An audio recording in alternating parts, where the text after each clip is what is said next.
JJK Volume 28 releases this week, so we are now getting all of the volume extras and information that come with it, including some information from Gege himself on his 3-week absence that he had to take, and some interesting lore drops from him, including a whole bunch about a character that is not even in the manga. I kid you not, but let's get into it. Alright, so to kick things off here, let's take a look at the intro sketch that Gege did for this volume, and as you can see, it is Yuta's left hand along with his promise ring to Rika. And the final page sketch is this Higuruma coin that is bleeding, probably in reference to the ominous fate that Higuruma is left in at the end of this volume. And, you know, interestingly, the previous volume had the final page of the Gojo flower that was bleeding. So, you know, we know that Higuruma survived. Maybe this means that Gojo is gonna come back.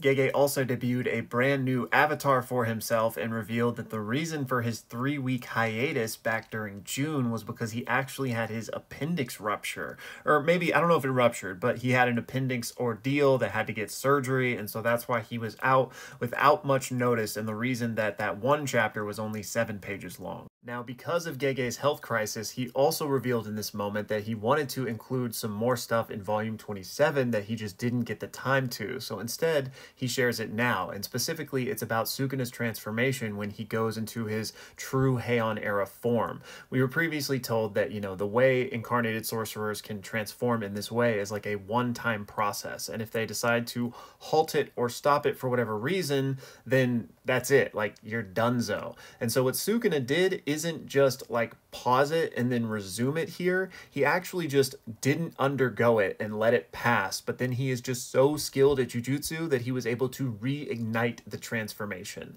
So essentially this was just another peg in the ladder of showing how Sukuna is just so much higher than everyone else when it comes to jujutsu mastery. He was able to reignite this transformation at will. Gege then also clarified how Sukuna is able to jump off of the air the same way like Maki is able to thanks to her heavenly restriction. And this is something we've long since speculated on the channel, so I'm very glad to finally have some more information on this.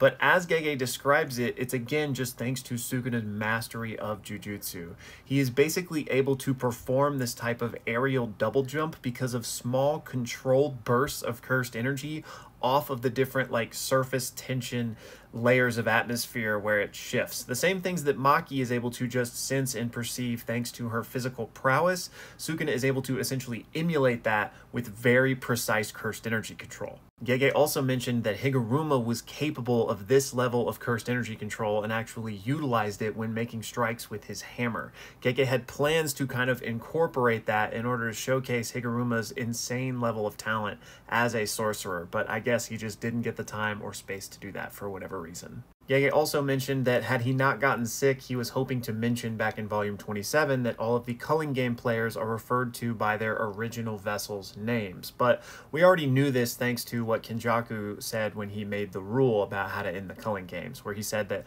all players need to be taken out except for Megami, Shiorihime, and Geto, right, which was the original names for Kenjaku, Sukuna, and Uraume at the time. But this also explains why Hazanoki in this panel says, "So that's what you're going to call me, huh?" Because Kenjaku refers to him as his vessel's name. And all of this is because the culling games is actually a curse afflicted upon the physical bodies of the vessels and not the cursed objects that are incarnating in them. Gege also finally shed some light on Uraume, saying that they were a man in their original life, but this time through incarnated in a female body due to some contract or binding vow that Uraume and Kenjaku had made. But he doesn't give any clarification on what that vow or contract actually was. Gege also talked about just how cool it was for the anime to influence his drawing style for the manga, since it's kind of the inverse inspiration tunnel, because obviously the anime is inspired by his manga drawings, and so he was just showing love, saying that they have now influenced him as well. And this example isn't one that he talked about or anything. I just threw this up to show how they always, like, you know, show love to each other. And now let's talk about a bunch of the sketches that we got from Gege. And first up is this chibi sketch of Yuji and Yuta versus Sukuna, and I love this one.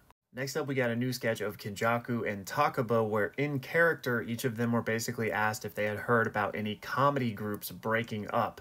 And Kinjaku says, yeah, I think the .03 seconds, which is a reference to a Japanese comedy group.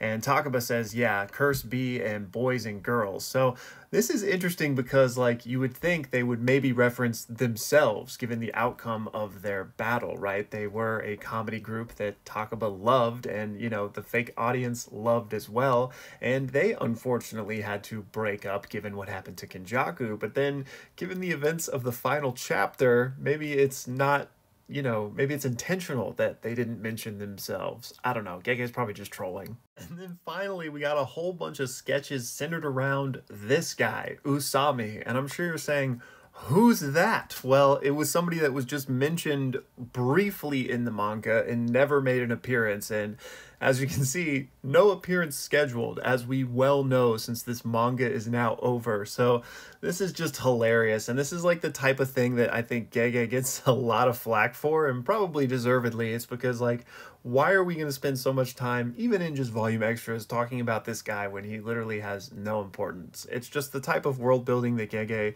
like, vaguely establishes and then never does anything with. So a lot of people are like, why?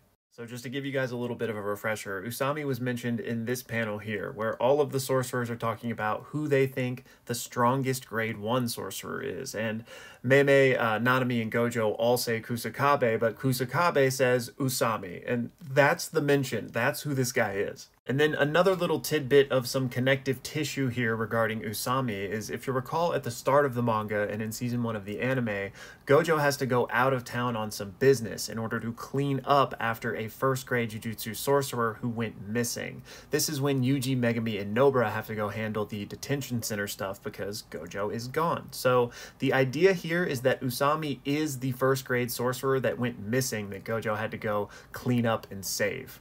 So now in these volume extras, we get like 4 sketches all about who Usami is to these other sorcerers. So as you can see, Gojo says, I absolutely can't stand that person, probably because he had to go clean up after him. When Kusakabe was asked about Usami, he says he only listens to orders from above and nothing else, and I always do what I told, so I don't vibe with those two, referring to Meme and Gojo. When Meme was asked who Usami is, she said there's no need to remember who that is, and she seems to get a little bit flustered and blushing, and Wee says sister, so I think the implication here is that Meme might have a little bit of a crush, at least it's age appropriate. And then finally, we also get a sketch of Miguel being asked about Usami, and he seems to get visibly upset, saying, I don't have a clue, there's so much more you should be asking, you know? So either he does know who Usami is, and similar to Gojo, just has beef with him, or he's just upset that he's being asked this question, perhaps just like the fandom wondering, why are we talking about this character? So yeah, this random Usami lore dump brought to you by Gege Akutami. Strongest grade 1 sorcerer? I don't think so. Come on, Toto low diffs. Anyways, y'all, that is all of the extras and sketches that I've seen from Volume 28. If anything else comes out about it that's big, I will, of course, let you guys know. And I haven't seen any word of any corrections in terms of, you know, things that Gege fixed in the previous chapters. So some of that might come out as well. But again, I'll keep you guys posted. As always, thank you so much for watching.